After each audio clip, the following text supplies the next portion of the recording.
Aloha, cupcakes! Many of you have asked about these brushes, so it is time for us to try something that some of you might not like.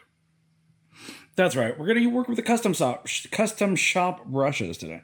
There are 3 in this pack. One's a scrolling brush, one's a striping brush, and one of them, I'm a little curious about this one. Let's see how these go. Yes, I'm going to continue to screwing up how I talk, but let's see how. Did you see my camera do that? Things are going wonky today. Let's paint. You know, we're just gonna keep things all goofy here. Let's start with these brushes. Now this one's got a medium length handle. It's a striper. This one's got it's also a striper, but that handle's goofy. This one, it's a scroller. So I'm pretty sure I can figure out what the scroller's gonna do. Let's start with that one because this is goofy and this, I don't know. We're gonna see about that one. But we'll start with the one that seems like a sure thing, okay? Bear with me on this one. Now, I didn't actually look up what these things are made out of. I didn't look up any of the details on this one. I keep getting questions. People have a lot of opinions about it. And rather than look up the details, I'm going to just try it. Because, what if you're wrong? What if everyone was absolutely wrong? Or what if there's more details involved? Because this is,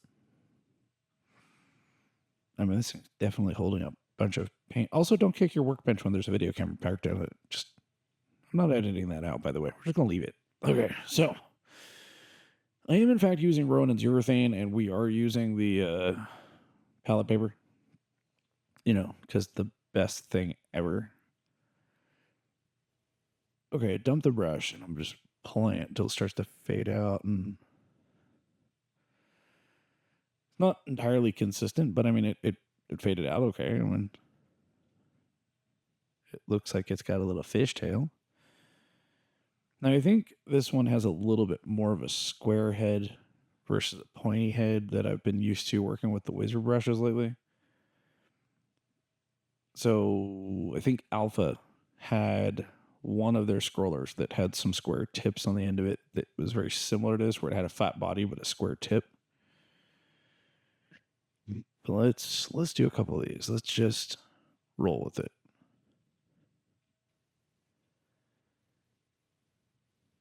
I'm not. Okay, it flares a little bit, but ultimately, if I clean that up a little bit, it's probably fine. Pull a couple of these little flares off of this one. So the starting point of this one, very clean. I like that. It's just controlling how it fades, because it kind of loses its consistency towards the end there. Not altogether abnormal for some of the scrolling brushes I've worked with lately. That seems on par. This is something that I probably would have to work quite a bit more to get used to. But, for a brush that just got cleaned and I'm using it for the first time, it seems to be doing okay. I'm going a little bit slower because I'm noticing this thing's really loaded in order for me to pull lines with it. So, there's a lot of paint in this brush, so it's got a little extra flop to it. I got a weird feeling that it's probably just the brush hair that they use to make these, because it does feel a bit coarser, or it felt coarser when I was cleaning it. But like I said, I'm just running with these ones.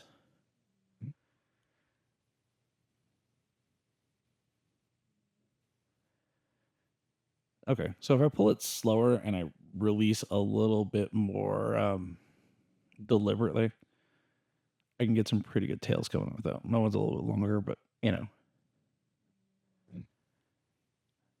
kind of separates a little bit.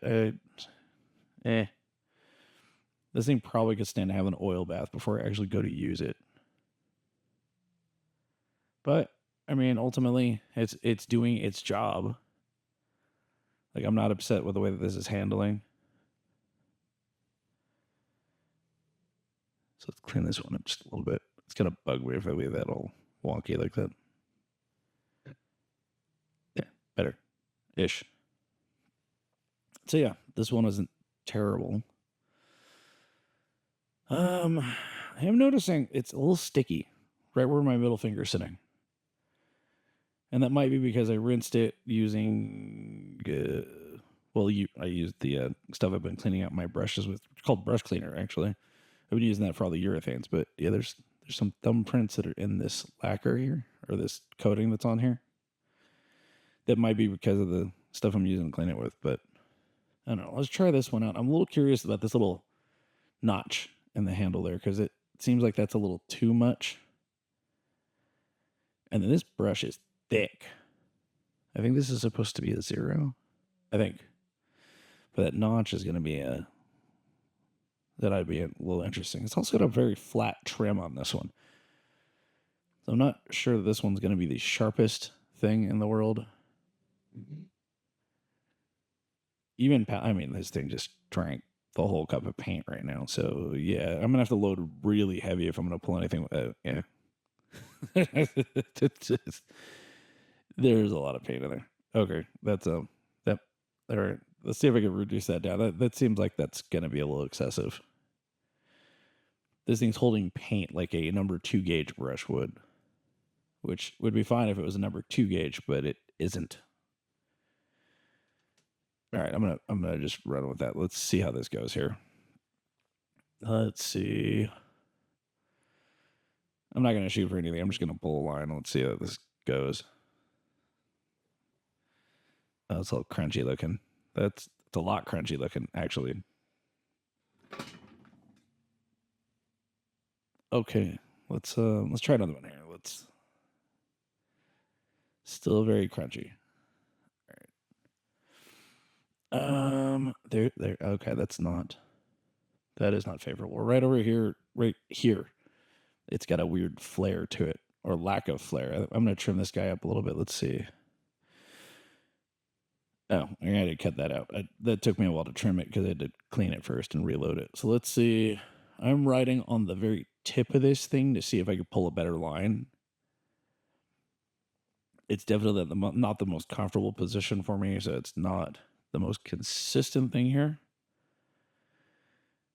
Let's try. Let's reduce this down a bit more. This one is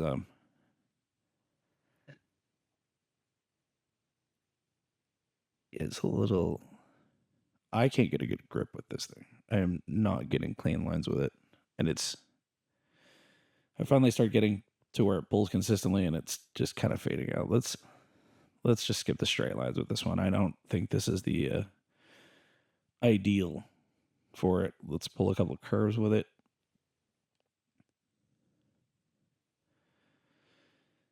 Okay, that's not horrible, but I'm very literally just dragging the very edge of the tip on this thing because it's got a very flat tip to it. So it's not very sharp. It's more like a boat rudder. I guess if you hold the brush upright like this, which I do when I'm pulling tight turns, but if I need to do some straight lining with this one, I don't think I would get really consistent lines with it. Like, I'm getting very coarse lines that I would get from like a 2 gauge MAC green wrap. Which, it could also just be the coarseness of this hair, which maybe I can go give this one an oil bath and come back to it and see if it does better. But getting this thing to pull straight and be able to hold it comfortably are two very, very difficult things with this one. Now, if I ride just on the very tip, I can get a good, consistent, sharp line, but it's not. I don't know. It's not really my style, but I'm pretty sure if I was to really soak this thing and then maybe trim that tip so that it actually has a sharp tip, as opposed to this big.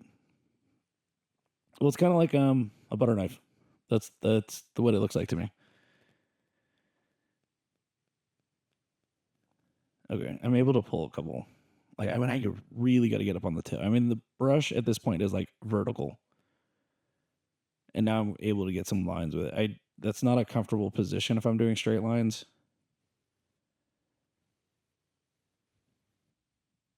And then this thing just it kind of flares out when you start pulling these tighter turns too. I don't know about this one. I got a weird feeling that if I was to be painting something that's upright, like on an easel or something, it's probably a lot better than trying to paint it while I'm laying it down. Not my favorite. Okay, let's try out this other one here. Now this one's the medium handle, and this one actually has a sharper tip to it, so I got high hopes. The handle is kind of a weird one because I know these medium handles are they're not. Well, here, I mean it's longer. It's a little bit fatter at the brush here. Oh, and we are just soaking up the paint. All right, yeah. Okay, that's a little awkward. I don't know that I would use this one for straight lining at all. I mean, I guess if I was to pull all the way back and then just hold the very back end of the handle, I could probably do it. But and see, something I didn't notice while I was doing this, and you'll probably see it here in the next shot. Hopefully, maybe not because I switched camera angles. Good job, me. It kind of seems like it's leaning. Like it feels like it's leaning, but it's considerably more visible. But definitely a lot cleaner line than the other brush. Just not comfortable for me to hold.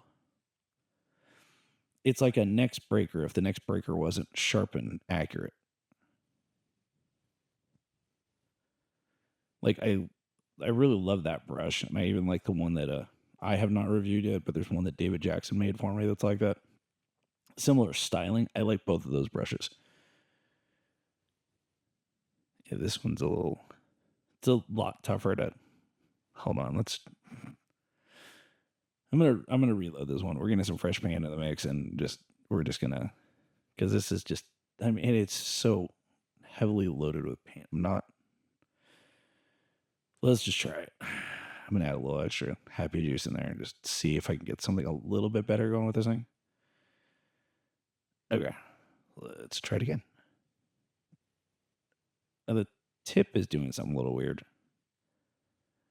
Like it doesn't flex enough to support itself, so it stays rigid up in the top there where it's flaring out on me a little bit. It's a little weird. It's almost like there's glue somewhere in here, but it's just not flexing.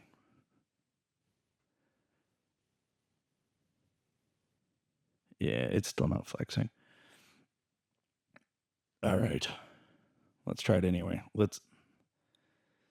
Even in the cup, I can see it's not really flexing. It's still got that little weird flare going on there. Ew. Sorry.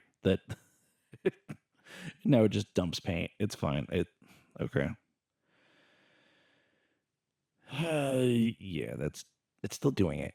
I'm sure if I trim this, you know what? I think I'm just gonna dump these guys into some oil for a few days and just let them sit and see if that helps. Because it seems like these are just a little too coarse for what we're doing with it. And like, here, let's treat them like a chisel brush. Yeah, a striper shouldn't do that. And like, look at how much paint the sucker has on it. So yeah, I'm gonna have to. I don't know. My first impressions on this one are not the best. They are workable. I just don't know what I necessarily think about it. I mean, they work. So there we are. The first one, the regular pinstriper, definitely fat. Definitely need to work on writing on the tip on this one. I kind of almost like the butter knife kind of shape to it. It's kind of fun.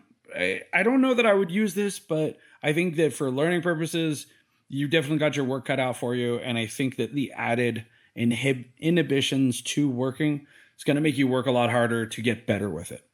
This middle brush, the scrolling brush. Okay, that one was admittedly kind of fun. Like, I kind of liked it. I'm not going to lie about it. It's a decent brush. Both of those two, though, they both eat a lot of paint because they just soak it up. Now, this last one, well, here, we'll do that. There. This thing, I don't know. It's kind of a cool concept. I think it's got definitely some potential if you can figure out how to make this thing work. It's not really my style, even though there's a couple brushes that I have that I use a lot that are like it. But yeah, all in all, I was able to work with these brushes. They're not my favorites by any means, but they're definitely a good starting point. So if you have not been a pinstriper for a while and people are telling you how horrible and awful these brushes are, stop listening. They're fine. They work. They did the job exactly how they're supposed to. Yeah, there's probably a lot better brushes, but if this is the brush you have, use it. So, I don't know. I'll put the link where you can get these if you don't already have them. And till the next video. Oh wait, check it out. Did you see? Yeah, those are my hats. Merch links in my bio. Till next time, stay moist, my friends.